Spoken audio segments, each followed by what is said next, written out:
வாடிக்கையாளர் சேவை மையங்கள் உங்களை தொடர்பு கொண்டு ஹிந்தி அல்லது ஆங்கிலம் இதில் பேச விருப்பம் என்று கேட்டால் தமிழ் என்று பதில் கூறுங்கள்.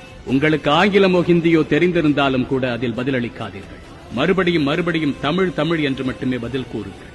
ஒருவேளை அந்த சேவை மையத்தில் தமிழில் பேச ஆள் இல்லை என்று சொன்னால் புதிதாக பணியமர்த்த. தமிழ்நாட்டில் வியாபாரம் வேண்டும், வாடிக்கையாளர்கள் வேண்டும், ஆனால் நீ தமிழ் பேச மாட்டாயா? மொழி தெரியாமல் எதற்கு என் மண்ணில் பணி செய்ய வருகின்றீர்கள், தொழில் செய்ய வருகின்றீர்கள்?